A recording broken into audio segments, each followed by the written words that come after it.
Hello everyone, Chris here. Hope everyone's doing well. Today we're going to take a moment to review the small volume nebulizer, SVN, one of the key tools of a respiratory therapist. So let's take a look at some of the equipment here. We're going to be looking at today the Salter Labs small volume nebulizer. Just one of many manufacturers that make the disposable small volume nebulizer. So let's take a look at what's inside the packaging of the small volume nebulizer. First off, the nebulizer itself. Here is the Salter Lab nebulizer. If you unscrew that, you can see there's measurements here for your medication. There's actually a baffle that comes out, so be very careful when you're removing the lid that the baffle does not fall out.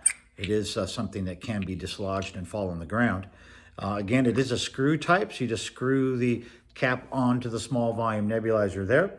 We also have a T that we place there, and this is going to be for a mouthpiece treatment.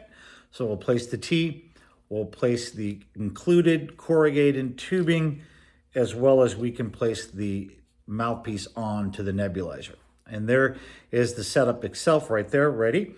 And of course, we also have the corrugated tubing, the oxygen tubing that is packaged with the system as well.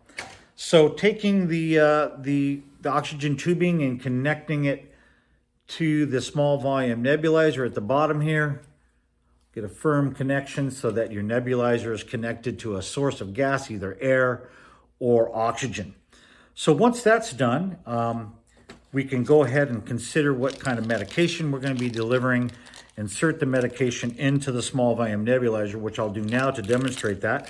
In this case, we're using albuterol, and we'll have the albuterol bullet here. Open that top of the small volume nebulizer there.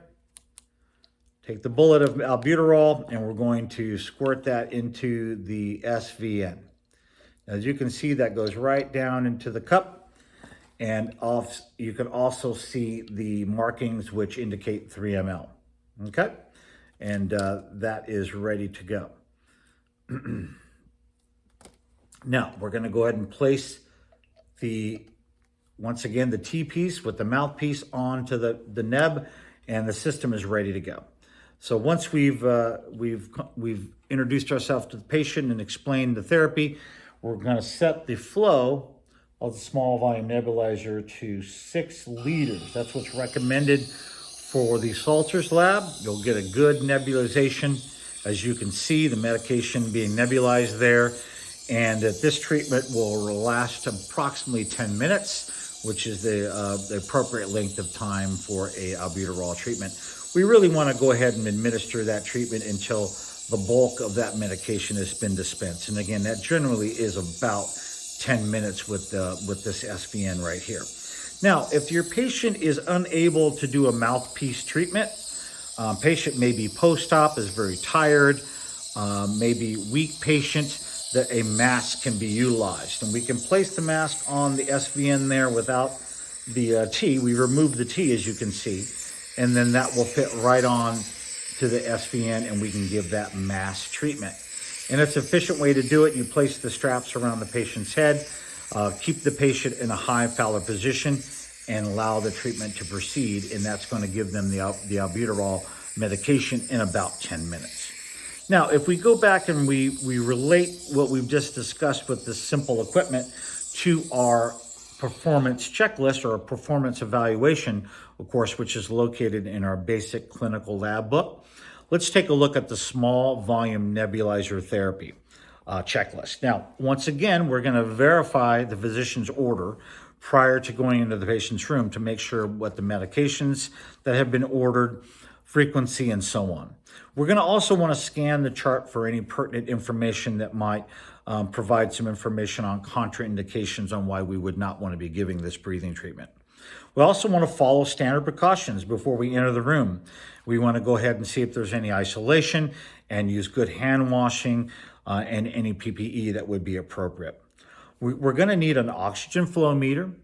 We're going to need the small volume nebulizer, as we showed you in the packaging. A peak flow meter is also very, very helpful. and a respirometer, which we could use a right spirometer that might be helpful as well. We want to prepare the medication in accordance with the physician's order.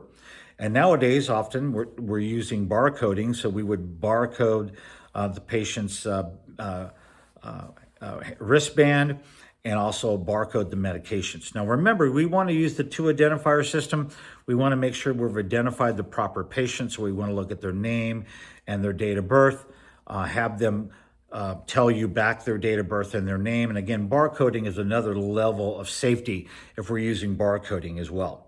Now, we want to monitor the patient's vital signs prior to therapy. We want to look at the heart rate, the respiration, breath sounds, pulse oximetry, and a peak flow meter would be very valuable. We could do an FEV1 if we have, for example, a meter to provide that testing.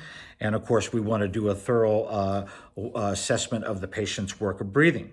Now, we also want to use the appropriate gas here to propel the medication. Oftentimes, we'll use air if the patient is a COPDer. Let's say they might be wearing their 2 liters of oxygen. We could provide the small volume nebulizer treatment with an air propellant or an air gas to administer the medication. We don't always have to use oxygen, 100% oxygen, for these types of treatments. So use your assessment skills to determine which gas source is best. We also want to coach and encourage the patient throughout the treatment. And of course, certainly when the treatment is concluded, we want to ask the patient to really cough, because we really want to move secretions, and that is an appropriate time for the respiratory therapist to really encourage the patient to cough and help them produce a very significant cough if at all possible. And of course, once the therapy is done, we're going to go ahead and repeat the vital signs, make sure we're doing the measurements to see that we don't have any adverse side effects. We don't have the heart rate increasing by more than 20 beats a minute. And we want to document thoroughly in the record how the patient tolerated the treatment and how the effects of the treatment were observed. That way, the rest of the care team can monitor and see how the therapy is progressing.